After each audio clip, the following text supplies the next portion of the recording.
आपल्या लाडक्या व लाडकीचं शुभ कार्य ठरलंय, मग आजच भेट द्या सदानंद मल्टीपर्पज हॉलला। Sadanand multipurpose hall, Miraj road, Sangola. भव्य हॉल, प्रशस्त जेवण हॉल, पार्किंगची सोय, आकर्षक स्टेज, राहण्याची उत्तम सोय, फुला झाडांनी बहरलेला परिसर, सर्व शुभ कार्यासाठी भव्य व प्रशस्त हॉल। Sadanand multipurpose hall. संपर्क 7709 21 49 95। आजच भेट द्या सदानंद मल्टीपर्पज हॉलला। सांगोला ग्रामीण रुग्णालयाला मिळाला उपजिल्हा रुग्णालयाचा दर्जा। आमदार शहाजीबापू पाटील। उपजिल्हा रुग्णालयात 50 खाटांसह आरोग्याच्या परिपूर्ण सुविधा उपलब्ध होणार। शहरातील सांगोला ग्रामीण रुग्णालयाची श्रेणीवाढ करून उपजिल्हा रुग्णालयाचा दर्जा देण्यात यावा, यासाठी आमदार शहाजीबापू पाटील यांनी मुख्यमंत्री एकनाथ शिंदे, उपमुख्यमंत्री देवेंद्र फडणवीस, उपमुख्यमंत्री अजित पवार आणि आरोग्यमंत्री डॉक्टर तानाजीराव सावंत यांच्याकडे उपजिल्हा रुग्णालयाच्या मंजुरीसाठी सातत्याने गाठीभेटी घेऊन पाठपुरावा केला। या पाठपुराव्याला यश आलं असून सांगोला ग्रामीण रुग्णालयाचे 30 खाटावरून 50 खाटांच्या उपजिल्हा रुग्णालयामध्ये एक विशेष बाब म्हणून श्रेणीवर्धन करण्यास शासनाने मान्यता दिली आहे। या निर्णयामुळे नागरिकांना तात्काळ व परिपूर्ण आरोग्य सेवा मिळण्यास मदत होणार असल्याचं आमदार शहाजीबापू पाटील यांनी सांगितलं। सांगोला येथे 30 बेडचं ग्रामीण रुग्णालय असून लोकसंख्येचा विचार करता रुग्णांना मिळणारी आरोग्य सुविधा लोकसंख्येच्या प्रमाणात कमी पडत होती।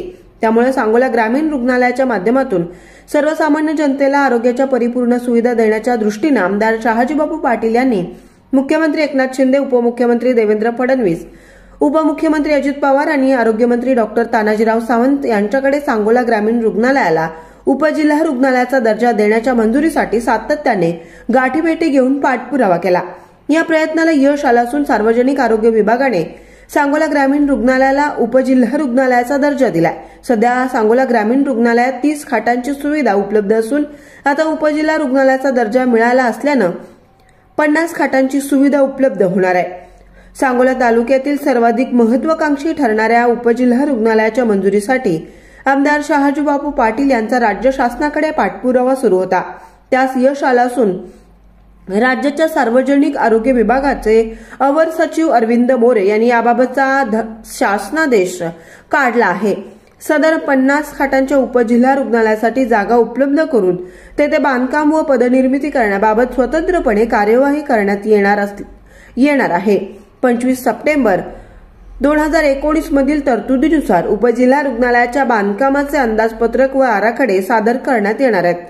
उपजिल्हा रुग्णालयाचे बांधकाम पूर्ण झाल्यावर रुग्णालयामध्ये वैद्यकीय अधिकारी, शस्त्रक्रिया, स्त्री व प्रसूती रोगतज्ञ, बालरोगतज्ञ, अस्थिरोगतज्ञ, नेत्र शल्यचिकित्सक, दंत चिकित्सक, वैद्यकीय अधिकारी, अधिपरिचारिका, प्रयोगशाळा शास्त्रज्ञ, क्षकिरण तंत्रज्ञ, ईसीजी तंत्रज्ञ अशी नवनवीन पदे भरण्यात येणार आहेत। अद्ययावत आयसीयू, ऑपरेशन थिएटर, प्रशासकीय विभाग, प्रयोगशाळा, कॅन्टीन, रुग्णालयाच्या परिसरात बायोमेडिकल वेस्ट तसेच विशेष अद्ययावत उपकरणे व यंत्रसामुग्री पुरवली जाणार आहे। या उपजिल्हा रुग्णालयामुळे ग्रामीण भागातील रुग्णांना येथे विविध वैद्यकीय सेवा उपलब्ध होणार आहेत। मानदूत एक्सप्रेसच्या बातम्या पाहण्यासाठी आजच मानदूत एक्सप्रेस न्यूज चॅनलला YouTube वर सबस्क्राइब करा आणि बेल आयकॉन प्रेस करा।